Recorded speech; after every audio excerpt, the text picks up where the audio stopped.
ಇವತ್ತು ಬೆಳಗ್ಗೆಯಿಂದ ತುಂಬ ಖುಷಿಯಾಗಿದ್ದೆ ಆ್ಯಕ್ಚುಲಿ. ಇಂಥ ಒಂದು ದಿನ 18 ವರ್ಷಗಳಿಂದ ಕಾದಂಥ ಒಂದು ದಿನ ಬಂದಿದೆ ಅಂತ. ಲಿಟ್ರಲಿ ನಾನು ಕೂಡ ಇವತ್ತು ಆ ಕ್ರೌಡ್ ಮಧ್ಯದಲ್ಲಿ ಹೋಗಿ ಬಂದೆ. ಗೇಟ್ ನಂಬರ್ 3ಗೆ ನನಗೆ ಹೋಗಲಿಕ್ಕೆ ಪಾಸಸ್ ಸಿಕ್ಕಿತ್ತು.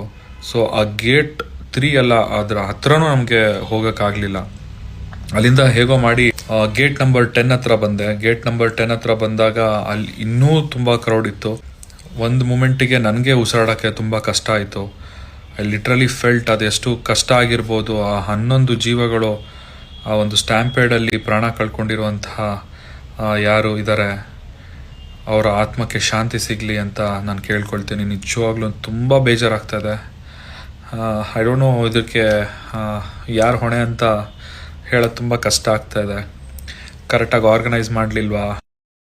18 ವರ್ಷಗಳ ಕಾಲ ಕಾದಿರುವಂತಹ ದಿನ ಬಂದಿದೆ ಅನ್ನೋ ಒಂದು ಎಕ್ಸೈಟ್ಮೆಂಟ್ ಈ ರೀತಿ ಇರುತ್ತೆ ಅಂತ ಯಾರಿಗೂ ಗೊತ್ತಾಗಲಿಲ್ಲ ಅನಿಸುತ್ತೆ.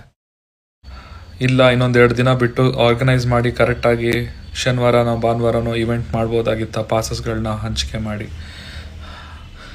I really don't know. But ಇನ್ನೂ ಯಾರ್ಯಾರು ICUಲಿ ಕ್ರಿಟಿಕಲ್ ಕಂಡೀಷನ್ಲಿದ್ದಾರೆ ಅವರೆಲ್ಲರೂ ಹುಷಾರಾಗಿ ಬೇಗ ಬರಲಿ ಅಂತ ಪ್ರಾರ್ಥನೆ ಮಾಡ್ತಾ 11 ಜೀವಗಳಿಗೆ ಆತ್ಮಕ್ಕೆ ಶಾಂತಿ ಸಿಗಲಿ ಅಂತ ನನ್ನ ಮಾತನ್ನ ಮುಗಿಸ್ತಾ ಇದ್ದೀನಿ. Thank you.